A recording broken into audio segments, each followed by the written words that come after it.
পিকে, three idiots, লাগে রহো মুন্না ভাইয়ের মতো একাধিক বলিউড ছবির গীতিকার সানন্দ কিরকিরের লেখা গানে এবার সুর করছে চন্দ্রবিন্দু। তৈরি হচ্ছে নতুন একটি মিউজিক ভিডিও। বাংলা ও হিন্দি দুটি ভাষাতেই হবে মিউজিক ভিডিওটি। বাংলা গানটি লিখবে চন্দ্রবিন্দুই। হিন্দি গানটা লিখছে স্বানন্দ। তো স্বানন্দের সাথে এমনি আমার আলাপ সেরম ছিল না, এই গানের সূত্রেই প্রথম ফোনে আলাপ হলো। অনিন্দ্য চন্দ্রের সাথে আগে একবার আলাপ হয়েছিল, কেন ওই অনিরুদ্ধ সিনেমাটা যখন করতে ওরা বম্বে গেছিলো, তো শান্তনুর খুব বন্ধু হয় স্বানন্দ, তো সেই সূত্রে আলাপ হয়েছিল। আর এরকম একজন নামকরা লিরিসিস্টের সাথে কাজ করছে, এটা তো সত্যি আনন্দের। বাংলা গানটি গাইবে চন্দ্রবিন্দু, আর উপলের ইচ্ছে হিন্দি গানটি গাক অনুপম রায়। হিন্দি গানটা কে গাইবে সেটা নিয়ে এখনও ঠিক হচ্ছে, যে হয়তো অনুপম গাইতে পারে। অনুপমকে এখনও বলাই হয়নি, মানে তোমরা হয়তো আগে জানলে অনুপম পরে জানবে। ইনফ্যাক্ট তোমাদের সাথে কথা বলেই আমি অনুপমের সাথে কথা বলবো।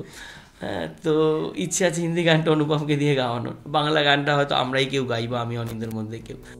মিউজিক ভিডিওটিতে অভিনয় করবেন ঋতাভরী চক্রবর্তী। ঋতাভরীর সঙ্গে অভিনয় করবেন বলিউডের কোনো পরিচিত মুখ। আপাতত কথা চলছে ইমরান খান, পূরব কোহলির সঙ্গে। এই প্রজেক্টের মাধ্যমেই অভিনয়ের পাশাপাশি নতুন জগতে পা রাখতে চলেছেন ঋতাভরী।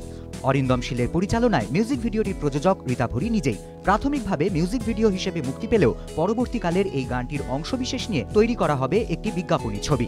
সঞ্চারী সেনের রিপোর্ট, এবিপি আনন্দ, কলকাতা।